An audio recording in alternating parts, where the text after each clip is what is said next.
അഭിബന്ദനായ പിതാക്കന്മാർ,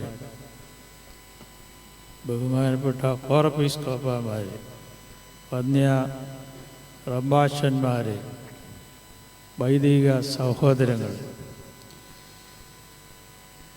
ഇവിടെയും മറ്റ് സ്ഥലങ്ങളിലുമായി ഈ ആരാധനയിൽ പങ്കെടുക്കുന്ന ഏവരും, especially those who are participating in divine liturgy in other places in India and overseas. ഇത് ദേവലോകമാണ്. ദൈവസാന്നിധ്യം, സന്നിധാനം, ദൈവകൃപ പെയ്തിറങ്ങുന്ന പുണ്യഭൂമി. 11 വർഷക്കാലം ഭാഗ്യമോടെ മലങ്കര സഭയ്ക്ക് നേതൃത്വം നൽകിയ ഭാഗ്യവാനായ പരിശുദ്ധ മാർത്തോമാ പൗലോസ് രണ്ടാമൻ ബാവ ദേഹം വെടിഞ്ഞിട്ട് ഇന്ന് 40-ാം നാൾ. ഭാരത സന്യാസ ചിന്തയിലെ ഒരു പദമാണ് ഞാൻ ഉപയോഗിച്ചത്, ദേഹം വെടിയുക എന്നത്. അതൊരു സാമാന്യ സംഭവം മാത്രം. 2 പ്രത്യേക പദങ്ങൾ ഞാൻ പരാമർശിച്ചു. ഒന്ന്, പരിശുദ്ധ ഭാവാതിരിമേ. 2, ഭാഗ്യവാൻ. കേവലം ഒരു വ്യക്തിപരമായ മാനത്തിലല്ല പരിശുദ്ധൻ എന്ന് ഞാൻ പറഞ്ഞത്. സഭയുടെ അടിസ്ഥാന ലക്ഷണങ്ങൾ കാതോലികം, അപ്പോസ്തോലികം, ഏകം വിശുദ്ധം. അതിൽ സഭയുടെ വിശുദ്ധിയുടെ കൂട്ടായ പ്രതിഭാസം, പ്രതിനിധാനം ചെയ്യുന്നയാൾ എന്ന അർത്ഥത്തിലാണ് പരിശുദ്ധ എന്ന് ഞാൻ ഉദ്ദേശിച്ചത്. 2, ഭാഗ്യവാനായ എന്ന് പലയിടത്തും പറഞ്ഞു കേട്ടിട്ടുണ്ട്. ഫോർച്യുനേറ്റ് എന്ന അർത്ഥത്തിലല്ലല്ലോ അത് പറയുക. ഒരു വ്യക്തിപരമായ വിശദീകരണം പറഞ്ഞാൽ, വേദപുസ്തക ഭാഷയിൽ നല്ല ഭാഗം തിരഞ്ഞെടുക്കുന്നതല്ലേ ഭാഗ്യം? മറിയാം നല്ല ഭാഗം തിരഞ്ഞെടുത്തിരിക്കുന്നു. അപ്പം അതൊരു വ്യാഖ്യാനമാണ്. ദൈവനിയോഗപ്രകാരം നല്ല ഭാഗം തിരഞ്ഞെടുത്തയാൾ, സഭയുടെ വിശുദ്ധി എന്ന സങ്കല്പം ഊറിക്കൂടിയിരിക്കുന്ന നേതാവ്. ഈ അർത്ഥത്തിലെല്ലാം വേണം നമ്മളിതിനെ വിലയിരുത്താൻ. ഈ പിതാവിൻ്റെ ഭരണകാലം അതിദീർഘം ആയിരുന്നില്ലല്ലോ. എങ്കിലും ചില പ്രത്യേക കാരണങ്ങളാൽ അത് എന്നും സ്മരണീയമായിരിക്കും. പ്രാതസ്മരണീയനായ ഈ പുണ്യപിതാവ് എന്നതിനേക്കാൾ അധികം അവധാനതയോടെ മരിക്കുന്നതിന് തയ്യാറായ ആളാണെന്നുള്ളത് ഇവിടെ ഇരിക്കുന്നവർക്കും അദ്ദേഹവുമായി സമ്പർക്കം പുലർത്തിയിരിക്കുന്നവർക്കൊക്കെ അറിയാവുന്ന കേവലം ഒരു പരമാർത്ഥം മാത്രം. അതൊരു ഭാഗ്യവുമാണ്. മരിക്കാൻ വേണ്ടി തയ്യാറാകുന്നതും അതിനപ്പുറത്തേക്ക് ദൃഷ്ടി പായിക്കുന്നതും അതും അദ്ദേഹം ചെയ്തു. അതിനപ്പുറത്തേക്ക് ദർശനം ലഭിച്ചു എന്ന് കരുതാം.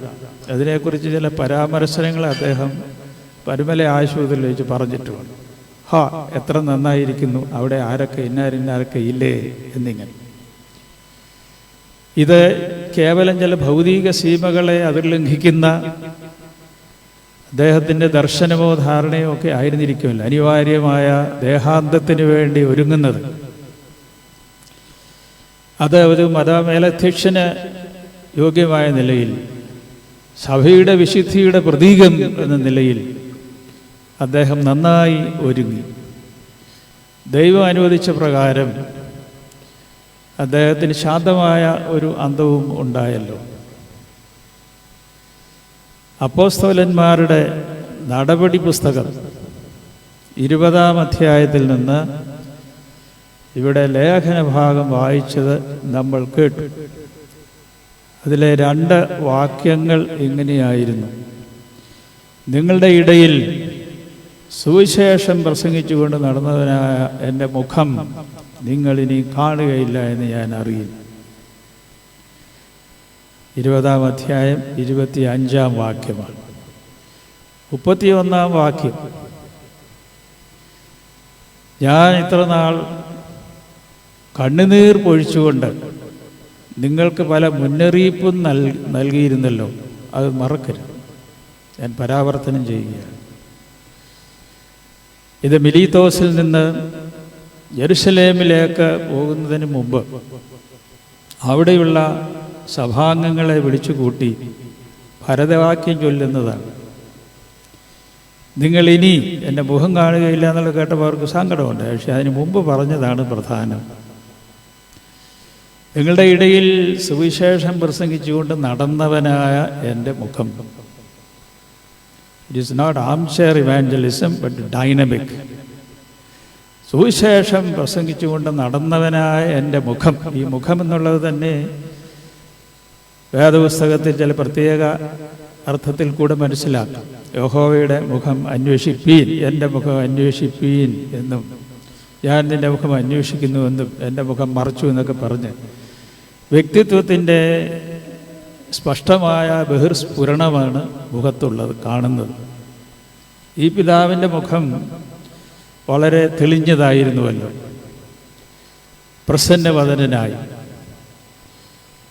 മുഖം വ്യക്തിത്വത്തിൻ്റെയും മനസ്സിൻ്റെയും കണ്ണാടിയാണെന്നൊക്കെ പറയുമ്പോൾ ഓർത്തുകൊള്ളൂ.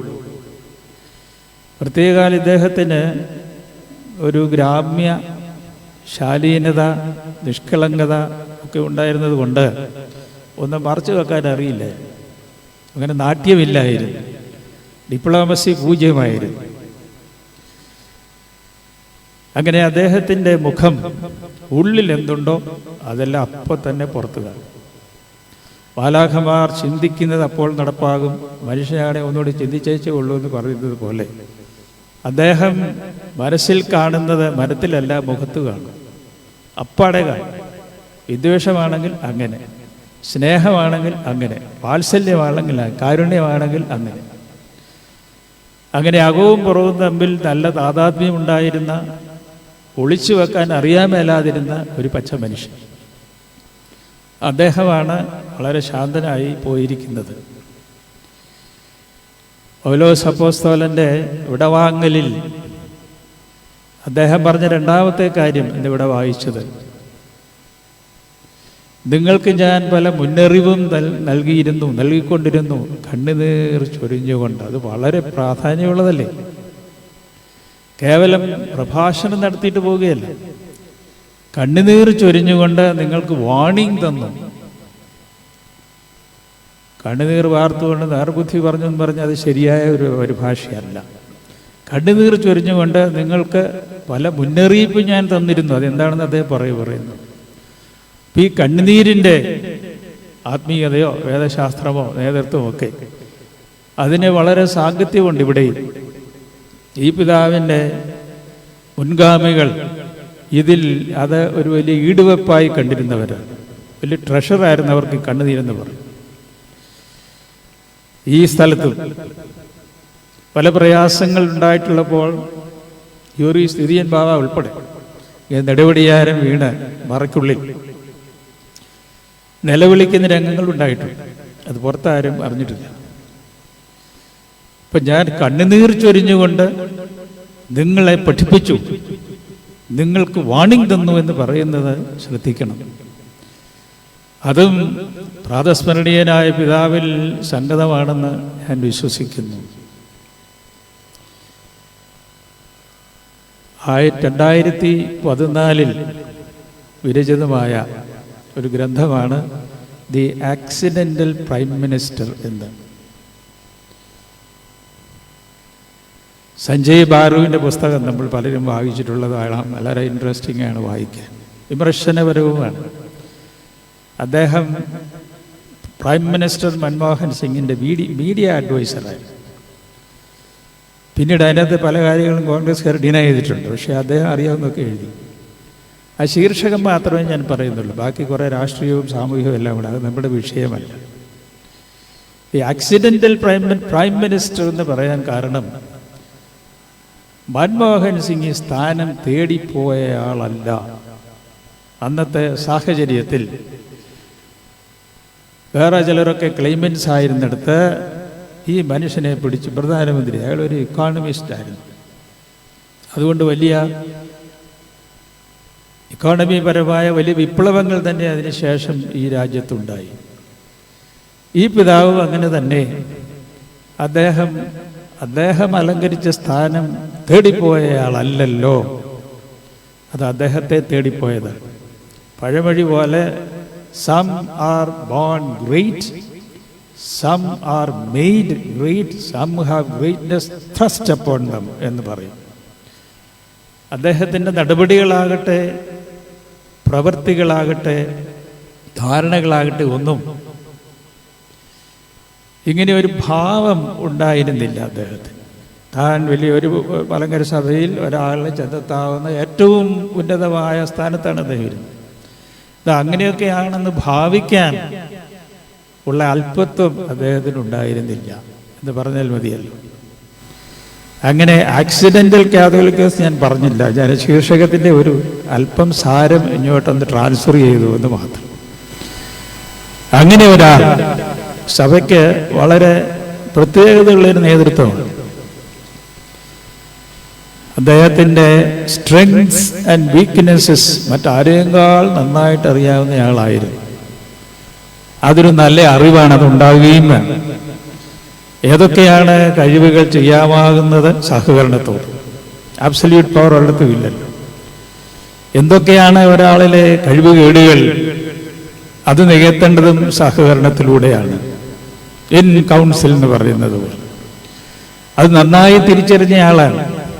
അതുകൊണ്ട് അദ്ദേഹം ഒന്നും ഭാവിച്ചതുമില്ല. ഇങ്ങനെ അനന്യസാധാരണമായ നിലയിൽ മനുഷ്യർക്ക് കുറേ പേർക്ക് മനസ്സിലായി, കുറേ പേർക്ക് മനസ്സിലായില്ല. കുറേ പേർ ആക്ഷേപിച്ചു, കുറേ പേർ സ്തുതി പാടി. ഇത് സാധാരണ നടക്കുന്ന ഒരു കാര്യമാണ്. അതുകൊണ്ട് അതിൻ്റെ ഗുണദോഷങ്ങൾ കൊണ്ടാത് പിന്നീട് നമുക്കറിയാം.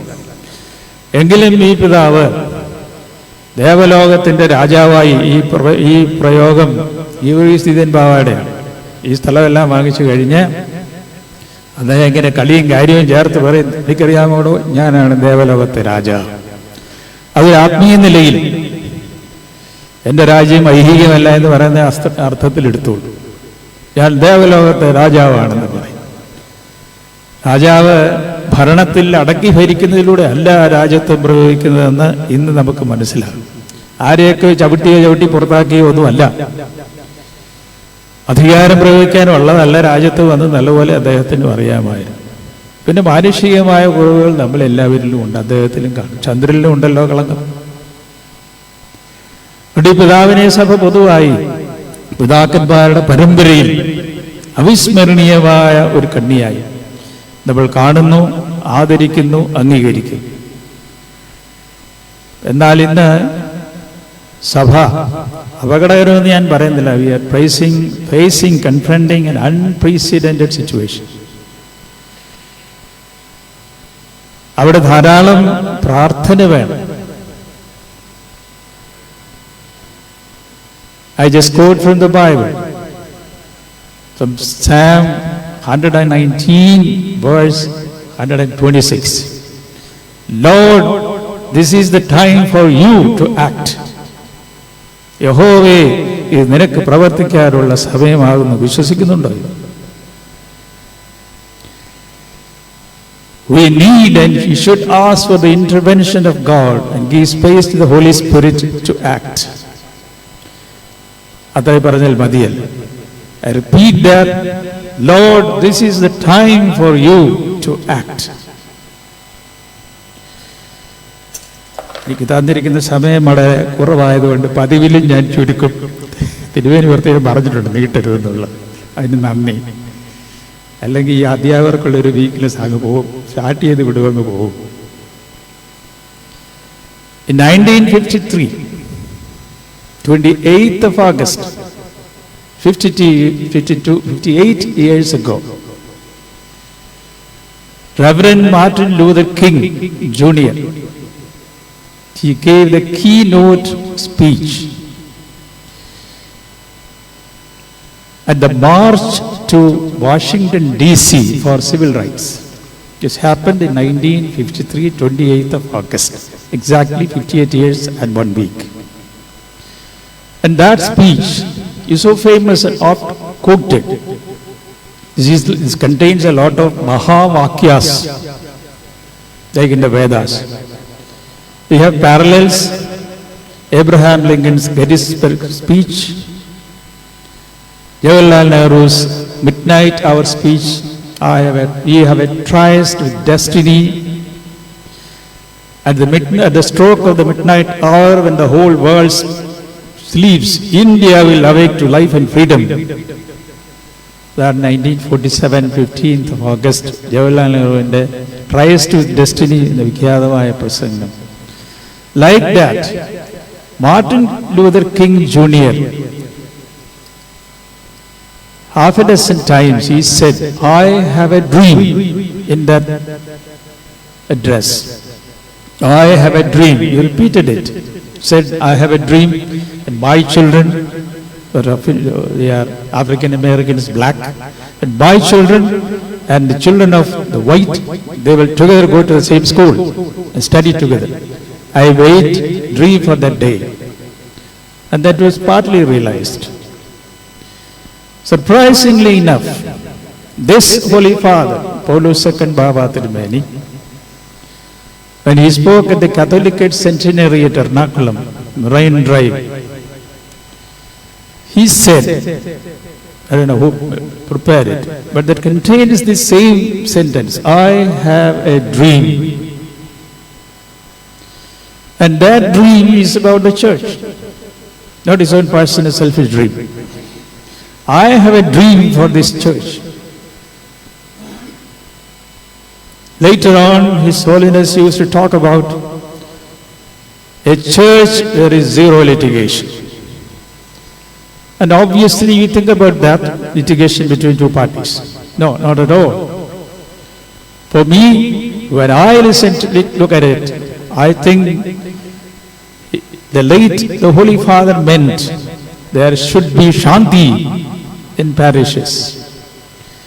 There should be peace and understanding and feeling of coexistence between parishes, in diocese and between dioceses and the whole church. This does not merely refer to litigation between two parties. I did not say which parties. But I believe His Holiness had a much larger, comprehensive dream regarding the church. The Church of St. Thomas, which has a 20th century long history, the way and lineage of St. Thomas, Argo Bajibag. Yesterday we listened to the Archbishop of Changanassery Archdiocese of the Syro-Malabar Church. And that bishop was also talking about this, that those who bear the legacy of St. Thomas, is it not time for us to stand together? That is a challenge. We know there are a lot of hurdles, lot of impediments, but the call is very light. We, the children of St. Thomas in India, they belong to different streams of church, faith, but we are the children of St. Thomas. We are Indian Christians. And this dream is not expressed for the first time by Paulo Sidin Baba, but this was the vision of Saint Dionysius Watershedal. I know that. I have read about it. Towards the end of his life, he used to say, we may be a small church in comparison with bigger churches, overseas churches, but this is my dream. Saint Dionysius said, all the children of Saint Thomas who belong to different faith streams should feel as one and come together in some way. He never said we should all become one church. But this is the call for unity among the children of St. Thomas in India. And that vision was also echoed by Reverend Dr. V.C. Shamuelachi. He used to talk about it vehemently, that the children of St. Thomas should come together. We are one. I believe when Paulo II, Holy Father, said, I have a dream, This is the dream we need to touch upon. To further that dream, nourish it. I believe it is our duty today to look into the meanings, different levels of meaning. In Paulus Baba says, I have a dream about this church. I have a dream about the youth of the Orthodox Church. Then he goes outside, he would say, you belong to this Orthodox Church. If I need to borrow from somebody else, I would say, youth of the Orthodox Church, I love you. This is something that Paulus II Baba echoed. Youth of the Orthodox Church, I love you. This is in the Bible. You open the last book in the Old Testament, Malachi, the opening lines. The Lord tells the people, I love you. This is most amazing. When we are through all the theology, it comes to that. Love holds everything and everybody together. This is from St. Paul. Love holds everything and everybody together. So let us tell each other, to each other here and say publicly, I love you. That is the Orthodox spirit Paulus II Baba has bequeathed to us. As we pass through the memory, the hallowed memory of this Holy Father. So I said, everyone has his own weakness, his own strength.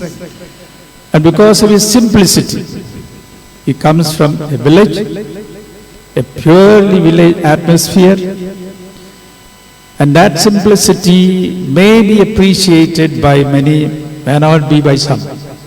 And maybe it's liable to be exploited because of the simplicity. He didn't know the crookedness of the city. He used to say, I come from a grama. And that was true. Let us take it as face value. Baba Tirumeni stood for certain principles. We have been listening to hundreds of memorial meetings in this country and abroad. Everybody says Baba Tirumeni stood for certain principles. That is true. We also should. When he says, I have a dream, for me, I feel we should repeat that. Baba Tirumeni, it is not your own dream, but it is our dream. It is the dream of the church. Let us reassure the late Catholicos, we have a dream for the church. We have a dream for the tomorrow of this church. That is why I said, as you're preparing the church for the future, recall that verse 126 of Psalm 119. Lord, this is the time for you to act. Let us wait for that. Pray for that. Envision that. And prepare ourselves for that. So that Lord will intervene in this church. The Lord has a lot of times intervened in the history of the Malankara church, as we know. Many, many times. That is why we are here today. Baba Tirumeni, our leader, is in paradise. He has entered his Sabbath till the reappearance of Jesus Christ, the grand D-Day, the second coming of Jesus Christ. He is waiting for that and spiritually getting nourished by the atmosphere there and what we have here. This liturgy is especially celebrated in honor of His Holiness Baba Tirumeni. Truly echoing the sentiments of Indians, may I say, Paulus II Baba Tirumeni Amar Rahe. May His Holiness prayers be with us, with the church, all of us who are participating, especially in this divine liturgy here in this chapel, and many, many, many more outside and overseas. May His Holiness prayers be with us, now and forevermore. Amen.